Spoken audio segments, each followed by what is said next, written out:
All the games, all the sides. Welcome to 5 Minute Lines. Hello, everyone. Welcome to 5 Minute Lines from the Action Network NBA podcast. I'm your host, Matt Moore. This podcast is brought to you by the Action Network. Go to actionnetwork.com. Get signed up for all of our great up-to-the-second DFS and betting info. We've got everything going on. Football's in its home stretch. You want to check that out. A lot of the sample sizes have obviously kind of like normalized. We've got real strong trends to look at. DFS is heading into its final couple of weeks. You want to take advantage of this. Bowl season's coming up. We're going to have lots of coverage on that, as well as NBA coverage every single day. I'm doing a piece this week on the Celtics. I found some weird stuff with some of their lineups, and there's an interesting trend that's been developing. I'm going to take a look at that. I'm looking at the Raptors. I'm also having a piece on the Lakers, so that people will quit complaining that I only digging on them when they're bad. Also because they're interesting and they get a lot of clicks. This podcast runs down the lines for Monday, November 19th. Great slate, I might add, in the NBA. This one, not so great. The Phoenix Suns are on the road taking on the Philadelphia 76ers, who are red hot. They had that bumpy first game when Jimmy Butler first arrived, and since then they've been lights out, getting big wins versus Utah. They overcame Kemba's 60 points. It's been huge. The Sixers are favored by 12 points here. The early indications are that the actual sharp betting is coming in on Philadelphia, that there's actually a 9 percentage point differential. Now, this is a tiny number of bets. It's not a huge amount, but it is kind of interesting that the early money is coming in on Philly. Not necessarily surprising given how bad Phoenix is. I would probably tell you to stay away from this one, though. What Jimmy Butler does, the biggest thing he does is kind of what he did in that Charlotte game, which is when the game gets really tight, that's where Butler's at his best. Making tough shots, that's Butler's best ability. Now, that's a star ability, and very few players in the NBA have it. But it also means that they're not necessarily going to absolutely roll over teams. I think there's still going to be bumps and bruises along the way. Ben Simmons is still really rough, I think. I think he's having not a great adjustment. I don't love how they're using him next to Butler. It'll be fine, but I would much rather see him as the screener. I wrote a big thing on this going into his first game, Butler's first game with them.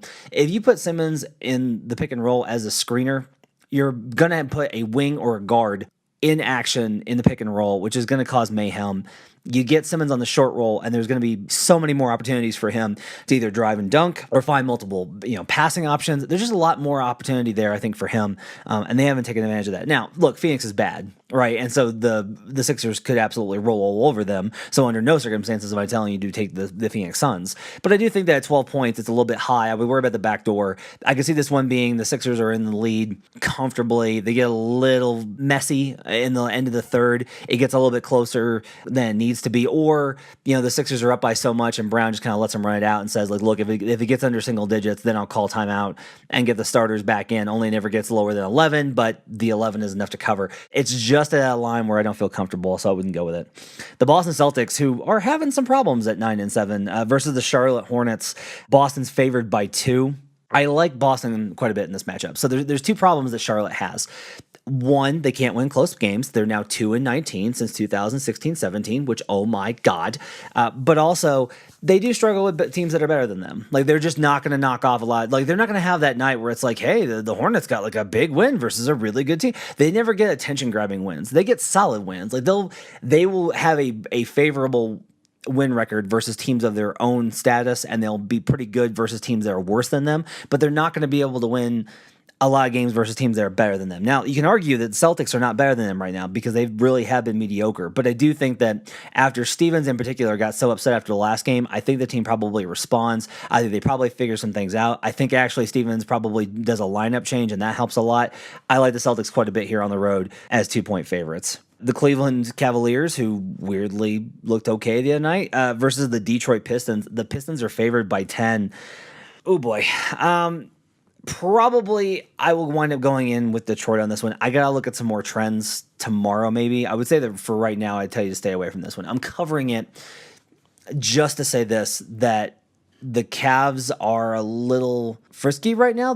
Sexton's been a little bit better, and that's been, I think, tough.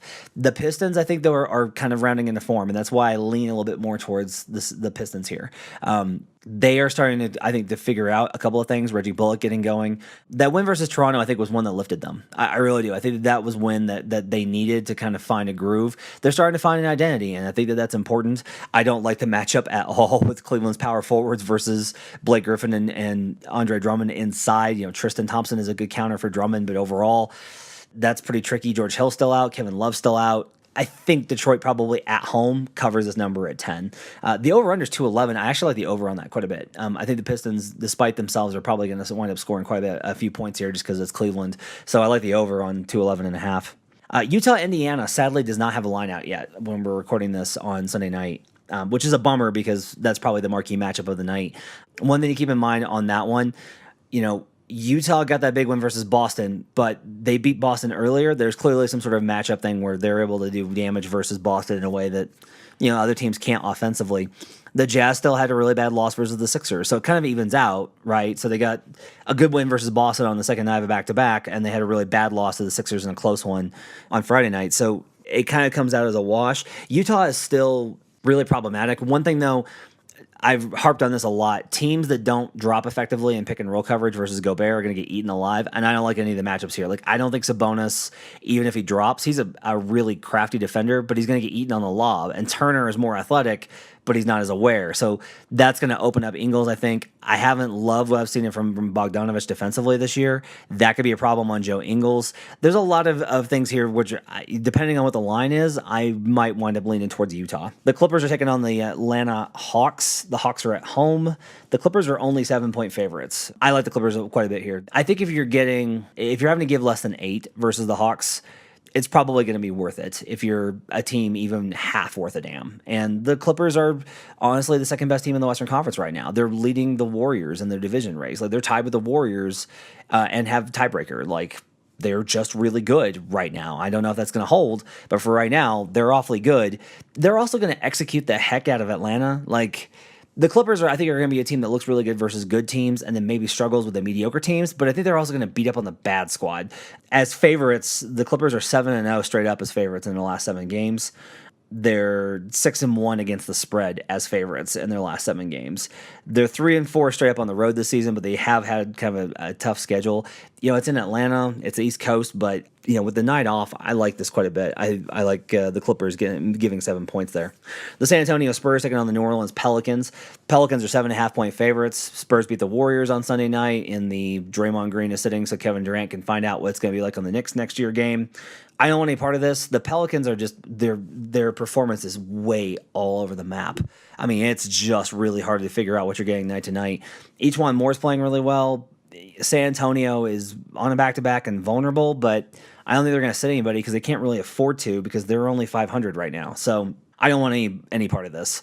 The over-under is 223.5. I don't want any part of that either because I feel like this is a battle between the Spurs defensively are not good, and the Pelicans are really good offensively and not great defensively, so the lean may be to the over, but I feel like that's too obvious, and this one could wind up being a weird kind of matchup, especially with how it's going to be Davis versus Aldridge inside. There's just a lot of weird matchups in this one. I would stay away from it. The Dallas Mavericks taking on the Memphis Grizzlies. Grizzlies are on a back-to-back. Grizzlies are 3-point favorites.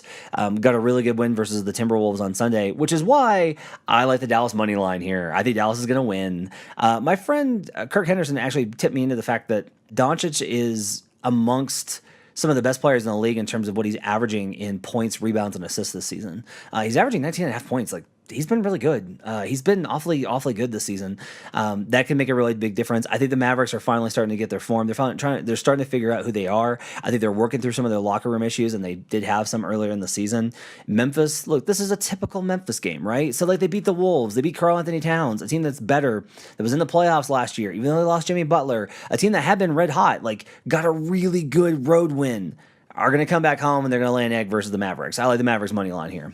That wrap it up for 5-minute lines. You can find all of our content about all of these games and more at actionnetwork.com. My producers are Matt Mitchell and Ryan Collinsworth. Make sure to check us out tomorrow for another edition of 5-minute lines on the Action Network NBA podcast.